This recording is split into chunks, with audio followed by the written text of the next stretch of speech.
ассалому алайкум дӯстон, хуш омадед ба шабакаи мо. дар навори имрӯза оиди тозатарин ва муҳимтарин хабарҳо аз ҷаҳони ММА гап мезанем. барои ҳамин наворро то охир тамошо кунед. ҳама намуд дорӯҳои гиёҳӣ бо сифати баланд, нархҳои дастрас ва дастафка ба ҳама шаҳрҳо аз ширкати Шифофармо. дорӯҳои гиёҳӣ барои хароб ва фарбеҳшавӣ, барои қавӣ кардани саломатӣ, витаминҳо ва шампунҳои гиёҳӣ, ҳамчунин ҳиҷомаи бепул барои муштариён ва боз асали бениҳоят фоидаовар паҳлавон, ки гардиши хун ва тестостерони шуморо хуб мекунад, хунукзадагиҳои баданро бартараф мекунад. барои маълумоти бештар ё ин ки заказ кардани дорӯҳои ширкати Шифофармо ба номерҳои дар рӯи экран буда муроҷиат кунед. ширкати Шифофармо дар хизмати шумо.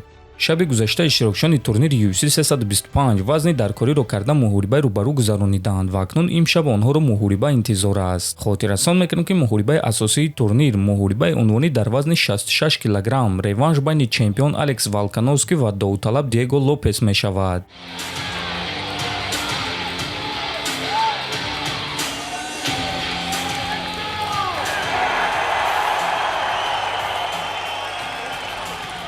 дуюм муҳорибаи асосии турнир бошад муҳорибаи рейтингӣ дар вазни сабук Бенуа Сен-Дени зидди Дэн Хукер.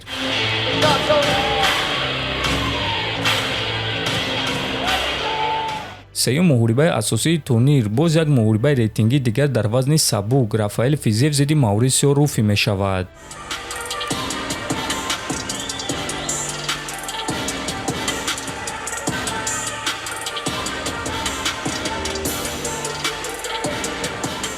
турнир аллакай имшаб, яъне шаби 31 январ ба 1 феврал аз соати 1:00 ба вақти Москва ва 3:00 ба вақти Душанбе оғоз мегардад. муҳорибаҳои асосии турнир бошад аз соати 5:00 ба вақти Москва ва 7:00 ба вақти Душанбе оғоз мегардад. ссилкаҳои бепули пахши мустақими ин турнирро дар телеграм-канали мо Паҳлавон теҷо пайдо карда метавонед. дар телеграм-канали мо аллакай аз 120 000 одам зиёд обуна шудааст. шумо низ худи ҳозир даромада обуна шавед. ссилкаи телеграм-канали мо дар описания ва дар якум комментария закрепид шуда.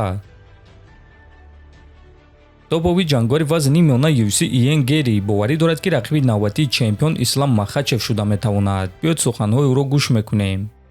айни замон Ислам Махачев яке аз бузургтарин ҷангварон дар сайёра аст. рақам 1 новобаста аз вазн, чемпиони ҷаҳон дар ду вазн, чемпиони пешинаи ҷаҳон ва Аврупо оид ба самбо. ӯ дар корҳои мекардагии худ беҳтарин аст. худи ҳозир ӯ яке аз хатарноктарин одамон дар сайёра аст. агар Исламро шикаст диҳӣ, пас ин чиз назари одамонро дар тамоми ҷаҳон нисбати ту тағйир медиҳад ва онҳо туро дигар гуна қабул мекунанд. ман ният дорам ки ӯро шикаст диҳам, гуфтааст Гери. ногуфта намонад ки Иен Гери дар ҳақиқат айни замон яке аз довталабони асосӣ барои камарбанд аст ва ӯ рақиби навбатии Ислам Махачев шуда метавонад. лекин ба ғайр аз Гери боз дигар довталабон низ ҳастанд ва айни замон маълум нест ки кадоме аз онҳо рақиби навбатии чемпион мешавад. дӯстон, чӣ гуна ки медонед, аллакай шаби 7 ба 8 феврал дар турнир UFC Fight Night ба октагони UFC варзигари тоҷик Муин Тоҷик Ғафуров бармегардад ва панҷум муҳорибаи худро дар беҳтарин ташкилоти ҷаҳон мегузаронад. рақиб бошад ҷангори хуб аз Полша Якуб Виклач мешавад, ки барои ӯ ин дуюм муҳориба дар ташкилоти UFC хоҳад шуд. ҳам Муин ва ҳам Якуб соли 1996 таваллуд шуданд ва ҳар дуяшон таҷрибаи хуб доранд. барои ҳамин мо шуморо муҳорибаи дурахшон интизор аст. Муин бо ҳамроҳии чемпиони пешинаи вазни худ Мераб Двалишвили омода шуда истодааст ва ӯ ин омодагиҳои худро бо чунин суханҳо шарҳ дод.